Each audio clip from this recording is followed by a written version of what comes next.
Polling agent, returning কর্মকর্তা, officer কর্তৃক অনুমোদিত ব্যক্তি ব্যতীত অন্য কেউ ভোট কেন্দ্রে প্রবেশ করতে পারবে না।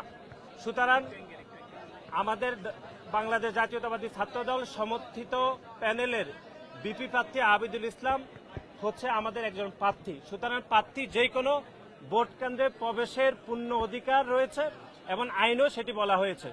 এবং একই সাথে আবিদ গণমাধ্যমকে নিজেও বলেছেন যে রিটার্নিং কর্মকর্তার অনুমতি নিয়ে তিনি ভোট কেন্দ্রে প্রবেশ করেছেন, যা আইনও দেওয়া রয়েছে যে ঢাকা বিশ্ববিদ্যালয় ছাত্র সংসদ নির্বাচন 2025 12 খতে সেটি স্পষ্টভাবে উল্লেখ রয়েছে যে এখানে আবিদ ভোট কেন্দ্রে প্রবেশ করতে পারবে।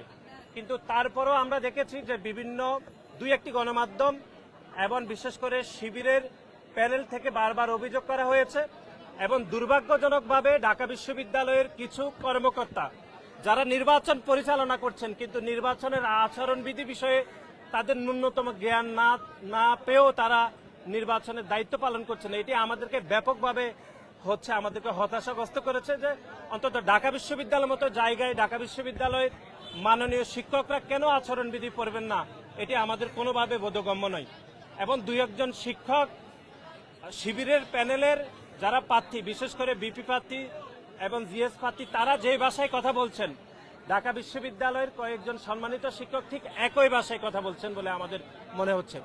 এবং শিবিরের পক্ষ থেকে আজকে অভিযোগ করা হয়েছে যে বাংলাদেশ জাতীয়তাবাদী ছাত্রদল যে 100 মিটারের মধ্যে আমরা যে প্যানেল সিটগুলো বিতরণ করছি তারা এটি অভিযোগ করেছে। অথচ আপনারা দেখেন, আমরা এর আগেও দেখিয়েছি যে তারা গত কয়েকদিন ধরে গুপ্তভাবে ঢাকা বিশ্ববিদ্যালয়ের শিক্ষার্থীদের পকেটে, ঢাকা বিশ্ববিদ্যালয়ের শিক্ষার্থীদের হাতে তারা এই গোপন প্যানেলটি তারা কিন্তু দিচ্ছে।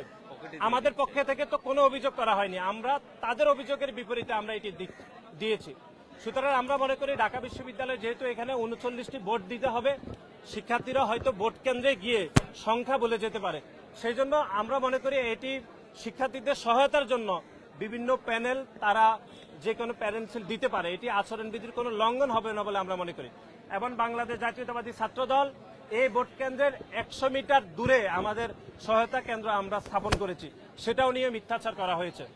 এবং আমরা আবারও বলছি যে যে কোনো প্রার্থী যে কোনো ভোট কেন্দ্রে প্রবেশ করতে পারবেন, যেটি আচরণবিধির 12 ক্ষয় স্পষ্টভাবে লেখা রয়েছে। ঢাকা বিশ্ববিদ্যালয়ের মাননীয় শিক্ষকরা দুর্ভাগ্যজনকভাবে আচরণবিধি না পড়ে তারা ভোটের যাবতীয় বিষয় পরিচালনা করছে। এটি আমার মনে হচ্ছে যে অন্য যে কোনো বিশ্ববিদ্যালয়ের শিক্ষার্থীরা এটি লজ্জা পাবে যে ঢাকা বিশ্ববিদ্যালয়ের শিক্ষকরা কিভাবে এরকম আচরণবিধি না পড়ে যে ছাত্রদলের একজন প্রার্থীর বিরুদ্ধে এরকম অভিযোগ করেন। এবং দুই একটি গণমাধ্যমও এরকম সংবাদ পরিবেশন করেছে। আমরা সে সকল গণমাধ্যমের কর্মীদেরকেও আমরা অনুরোধ করব যে আপনারা আচরণবিধি পড়ে যদি আপনারা সংবাদ পরিবেশন করেন তাহলে অন্তত কেউ ক্ষতিগ্রস্ত হবে না, সবার প্রতি ইনসাফ কায়েম হবে। সবাইকে ধন্যবাদ।